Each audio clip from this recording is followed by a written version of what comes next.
у розпалі літа ми на берегах Дністерської водойми. Температура повітря досягає плюс 32 градусів за Цельсієм, води плюс 23 градусів. Легкий бриз із водойми додає комфортності. Десь у Грушівці уже вкотре впродовж не одного століття, а може й тисячоліття паленіють груші. А в Нагорянах не 1 мільйон років мальовничі скелі споглядають води Дністра. Чи думали ви колись про те, що насправді ці води мільйони років тому були солоними? Солоні води Паратетісу з десяток мільйонів років тому плюскали, вирували і лоскотали своїми хвилями береги нашої землі. Тут народжувались і відмирали гігантські колонії коралів, водоростей і молюсків. Десь 30 мільйонів років тому, при переході від Еоцену до Олігоцену, стародавній океан Тетіс між Лавразією та Гондваною міліє. І у своїй західній частині переходить у два реліктових моря – Середземне та Паратетіс. У той час триває альпійське горотворення. З-поміж морів виринають Карпати, Динари, Тавр та Ельбрус. Паратетіс стає замкнутим морем, яке охоплює більшу частину території України. Середнє Придністров'я, зокрема, яке неодноразово зазнавало епізодів ізоляції. З вузькими морськими шляхами з'єднувалося з не лише Середземним морем, але й з Індотихим океаном і навіть з Бореальним океаном. Пройде ще 15 мільйонів років, і світ почне наближатись до сучасних кліматичних умов. Паратетіс продовжує міліти. 12-10 мільйонів років тому це море, уже відоме як Сарматське, вкриває простори від Кременецького кряжу і Карпат до сучасного Аральського моря.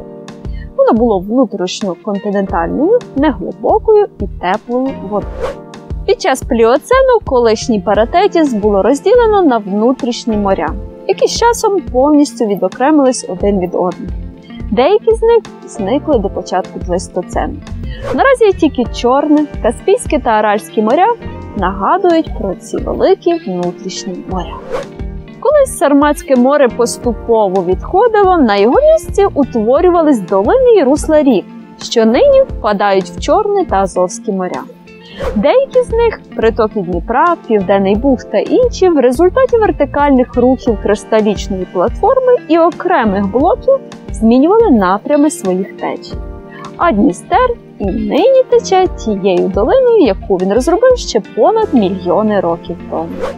Сарматське море було порівняно теплим, неглибоким та слабосолоним басейном.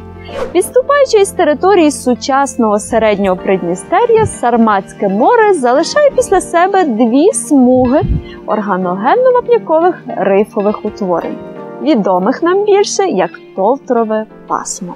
Сучасних обрисів товтри набули, мабуть, під час Дніпровського зледеніння. В результаті зникнення вітрами і водами потужного піщано-глинистого покриву, яке залишило після себе Сарматське море в останні тисячоліття свого існування.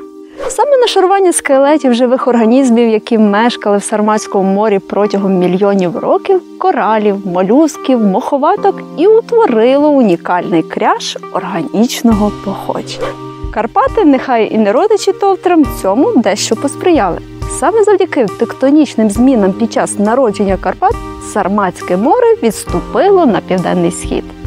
Море відійшло, а підвищені пасма, виповнені рештками морської органіки, залишились як монумент природі будівельниці. За мною один із найвиразніших із них – Шишкові горби на околиці села Нагоряне, або ж Дністровські товтри.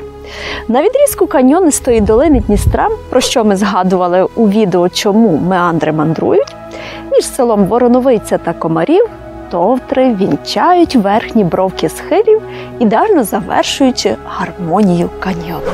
А тепер з'ясуємо, що ж це за споруда. Товтри розташовані на крайньому південному заході східноєвропейської платформи, на західному схилі українського щита. Це рифогенна зона, але не єдиний риф, простягається, починаючись в районі міста Броди через Збараж, Сатанів до Смотрича та Кам'янець-Подільського, переходить Дністер і відходить у Молдову через Липкани та Штефанешти, де переходить у Румунію. На території парку Подільські товтри до широти Гусятина рифова зона виглядає як декілька великих переривчастих пасом, паралельних одне одному, що різко виділяються посеред полого-хвилястої місцевості та облямовані меншими, нижчими пасмами або окремими масивами. Південніше до Кам'янця-Подільського йде єдине чітко окреслене пасмо з великою кількістю супутніх дрібних горбів. Унікальне диво Придністер'я товтри – це збережені рештки бар'єрного рифу верхньотортонського нижньосарматського часу. Вони екзотичним невисоким гірським кряжем з північного заходу на південний схід перетинають Придністер'я, вводячи в оману мандрівників, які прямують до Карпат. Здавна вкрите широколистими лісами та пахучими луками, отримало влучну і поетичну назву медобори.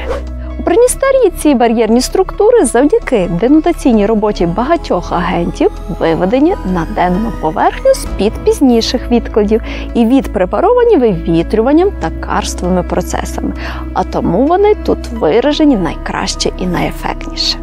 Час попрацював над рифом, і нині він підноситься на 40-60 метрів над оточуючою місцевістю, сприймаючись як відокремлені ланцюжкові стіжкові гори горби. У східній частині регіону паралельно існуючому простяглась друга смуга рифових вапняків. Проте у рельєфі вони виражені не так видовищно. А тепер про хронологію нашарування рифів, або ж у науковій літературі відомих як онкоїд. Рифова зона утворена масивами різного віку – верхньобаденського та сарматського. Дещо спрощуючи картину, можна стверджувати, що існує основне баденське рифове пасмо та додаткові сарматські пасма. Часто відклади основного рифового пасма перекриваються сарматськими вапняками, але не біогербними. Усі ж основні морфологічні форми головного пасма визначаються рифовим характером біогербних баденських вапняків, що їх складають. Так само, як сарматські онкоїдні вапняки, у свою чергу, визначають морфологію бічних пасм. Онкоїдні масиви підіймаються посеред поля міоценових відкладів, представлених баденськими і сарматськими горизонтами, що залягають спокійно. Отже, товтри складені рифами середнього та верхнього міоцену. Під онкоїдами низка дослідників розуміють масивоподібні тіла різної форми, які утворені головним чином скелетними залишками організмів, що поховані ще у прижиттєвому положенні і включені у різко відмінні породи. Тобто, згідно з цим трактуванням, риф є по суті онкоїдним масивом, що досягав впродовж майже всього часу росту поверхні води. Тож яким організмам ми завдячуємо у побудові такої величної споруди? Переважно це багрянкові водорості та моховатки нижнього сармату. У верхньому сарматі відклади збагачуються ще й оолітовими, афанітовими та органогенно-дентритовими вапняками. Розмір оолітів коливається від часток до 1 мм. Вони сцементовані тонкозернистим або ж дрібнозернистим кальцитом. Органогенно-детритові вапняки представлені нагромадженням уламків і цілих скелетних залишків дрібних форамініфер, серпул та інших морських організмів. Середнє Придністер'я, будучи тектонічно активним регіоном, продовжує підійматись. Разом з тим, відкриваючи більше неймовірних історій, здавалось би, незначних живих організмів. Вражаючі історії здатен викарбовувати в літописі земного життя кожен. Нехай на це потрібен часто неозначений нами час. Терпіння та сили нам, з вірою у перемогу. До зустрічі!